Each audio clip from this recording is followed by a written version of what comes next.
Cool. Welcome to the show again. Yeah, We've got the it's we've all got good, man. we Thanks for having me on here. I'm really excited, for the call. I've been following the podcast, for the last few episodes. So yeah, I'm actually quite excited to be on the show.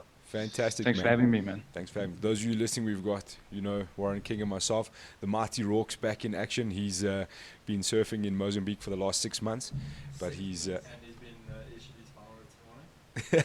And we got producers lining up to go. yeah. There's a long list of CVs. So if you want to produce the show, send in your CV as well. Don't be scared. Number one skill. You just need to place the camera in the right place.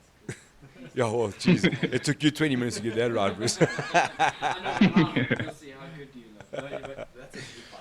You're done.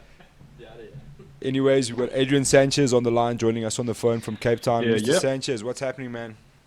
Not much. Just busy with the grind, getting things ready for EFC 80. Staying with the fight camp and just getting ready. How's things on that side with you guys? Oh, perfect. Cold and cuck, but otherwise it's all good. Cold's an understatement. So Adrian Rayo Sanchez, the talk of the town. I think we had a small chat about you on a few shows ago. You're one of the guys who seem to have burst on the scene, and it's been like me and Warren were kind of saying it's been a long time since we've seen someone arrive with such a statement.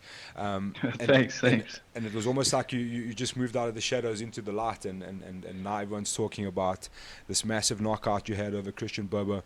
So just talk us through your whole experience, man, coming from amateur and then getting that deal signed with the EFC, what it's all been like. Yeah, sure.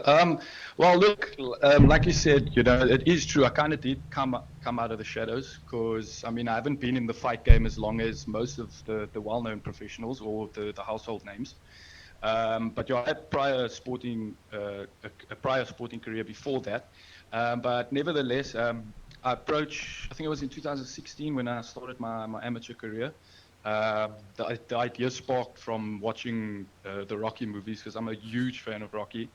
It's such a cliche to say, but anyway, I approached my coach Neville at Pro Fitness Kickboxing and Fitness Academy in Bordesig here in Cape Town.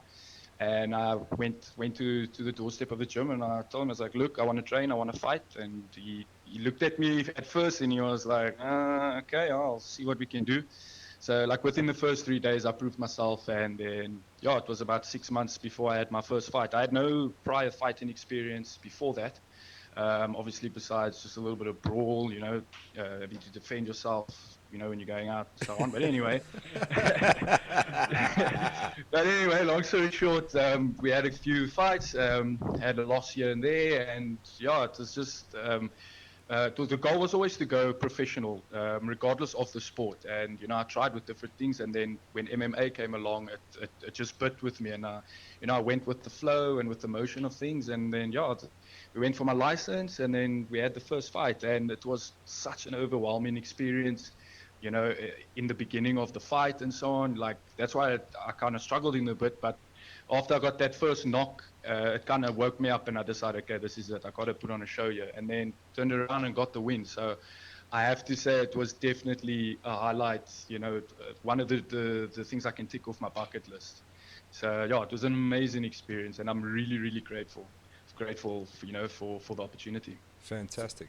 So just to clarify, so prior to 2016, you had no sort of martial arts experience in the sense of like amateur kickboxing or anything like that? None at all. So then None at all. How did you feel about the grappling element of MMA coming in? Well, look, the grappling thing was probably something I had to obviously get used to. But obviously having like a bit of a rugby background and so on, I wouldn't say it's necessarily the same thing, but just the physicality part of it, I was kind of used to already because I wasn't a top provincial player, but I did play club at like club level. So I did get a bit of that in. But like, it just runs in our family, being roughnecks and so on, and being one of two brothers, and my cousins also, it's all boys, so we're all rough and tough and so on. So but having to learn the techniques and so on, and having to think instead of being aggressive and those kind of things was something I had to learn. So I kind of mature just a little, like I'm starting to mature in that aspect, if that makes sense. 100%. That's interesting to hear, Adrian. Like you speak about not having this massive long base in any sort of martial arts, but you got to showcase in that fight with Christian Bobo. It was quite entertaining fight. We got to see a lot of both of you guys. You know, we got to see the stand up. We got to see a few ground exchanges, a little bit of wrestling. You know, so. Was that something that you had in your mind? Like, are you comfortable on the ground? Do you feel confident there? And I mean, you trying to pull off some techniques that obviously had been drilled into you for quite some time. So is it something like you're quite confident in, and are you drilling like groundwork often? Yeah, no, we are definitely. It is one of the important things that we are working on, because I feel like the stand-up kind of comes naturally to me in some aspect. I feel much more comfortable on the stand-up, definitely, but I am starting to find that comfortability and find my rhythm on the ground as well. So yeah, we have been practicing and we have been drilling the ground game a lot. So I am starting to kind of find my feet on the ground, let's say. Awesome. So does Neville? You said your coach's name is Neville. Yes. Is he taking you for your grappling, or are you guys getting other guys to come in and do that? Well, yeah, he does have knowledge of the ground game, so he's taught me the basics. But like my coach likes to he's obviously got he's networked with a few people and certain clubs, so he'll get guys in to come and help us out, like Bruno Mkulu. He was in my corner for my first fight, so he helped me a lot with the judo and also with like the wrestling and so on, and then the jiu-jitsu aspect on the floor. So yeah, he helped me a lot as well. And then yeah, we also ever so now and then we go to Atos BJJ. They're based in Tableview. That's at West Coast Grappling, or yes, West Coast BJJ. Yeah, with Gareth Lombard. I think he's the coach that's there normally when we go. Okay. And yeah, he's helped us out also, showing some techniques and stuff. But we do definitely keep things within the club, and then my coach just normally gets guys in to come and assist us. Awesome. Adrian, the elephant in the room is, I mean, without being any much disrespectful, we can hear a bit of Afrikaans twang in your accent, but you're proudly Spanish. So how does that all work? Okay. Okay. Yeah. Look, my dad comes from Madrid. He migrated here when he was about 21, 22 years old. So I am of Spanish descent. So that's where the surname Sanchez comes from. From my mother's side of the family, she's English, Irish, and Afrikaans. Fantastic. So the Irish part, the Irish comes from my grandfather's side. So I guess that's where the fighting spirit a little bit is like seeped through.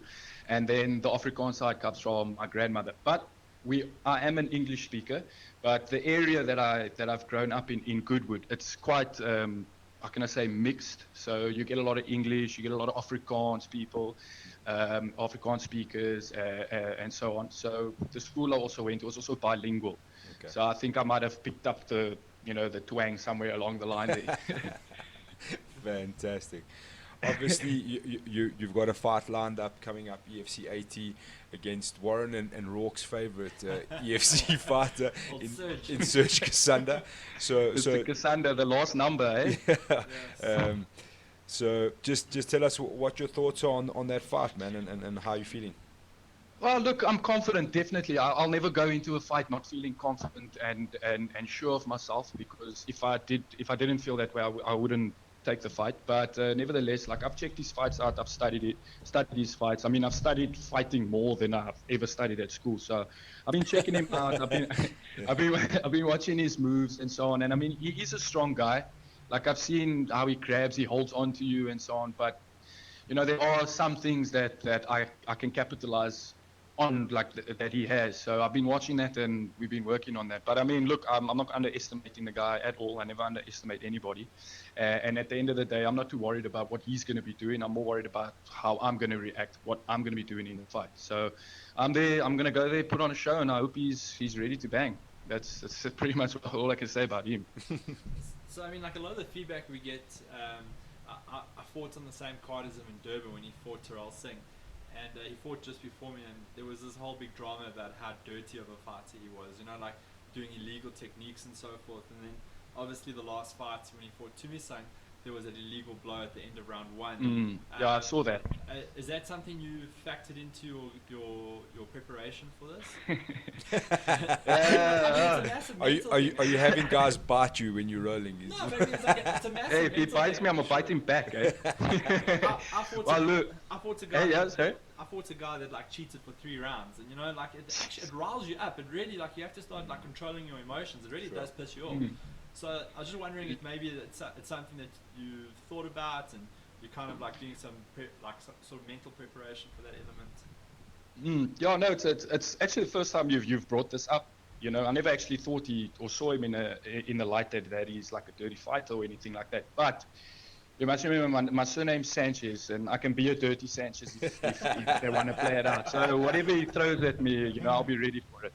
But at the end of the day, like I said, I'm not too worried about what he's going to be doing. I'm more focused on how I'm going to react and what I'm going to do. So I keep my fights as spontaneous as possible. So whatever happens, I'm prepared for it. And yeah, so he can come, he can grab my gloves, he can knee me wherever he wants to knee me and so on. He must just be ready because I'll come back for him.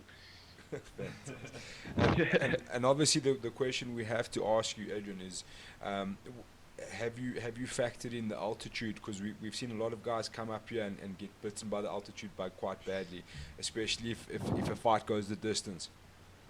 Oh yes, no, definitely. That is something I've obviously taken into account. We've obviously been training with, you know, the altitude mask, and I've been running up and down Table Mountain also. So I've been trying to focus on my fitness as well and lung capacity, trying to, you know, get it up to standard, so that when I do hit the altitude, it's not going to affect me too much. So we are preparing for that. Definitely. Fantastic. Yeah. Cool. I think we're all looking forward to your fight. I mean, your debut was quite impressive, and thank you. You're fighting quite an experienced fighter. I mean, I think Serge got like he's 3-3 at the moment. So 6 fights. Yeah, 3-3. That's correct. He was running a 3-5 win streak going into that last fight. So I mean, I think it's a great fight, and I'm certainly looking forward to it, and I'm also looking forward to it. 100%. So yeah, good luck from our side. Shot, man. Thanks, guys. I really, really appreciate it. I just want to say one thing though. He's in my book. He's only got 2 wins. The one win was, I think, it was Chad Hepburn, where he dislocated his toe.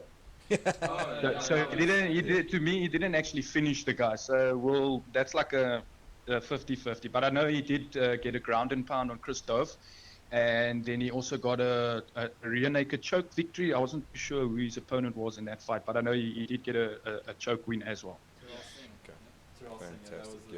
Terrell Singh, that's the one. Yes, that's correct. Well, Mr. Sanchez, thank you very much for your time, man, and we wish you all the best. We hope the preparation goes well. Good luck with the weight cut and all of that stuff, and we'll see you in Joburg then. Yeah, thank you. Yeah, I hope to see you guys there at the event, and maybe when I see you guys there, we can have a chat. Fantastic, brother. Cool, man. All Thanks, the best. guys. Thanks, man. Ciao. Cheers. Bye. Cheers, guys. Bye. Have a good one. Bye.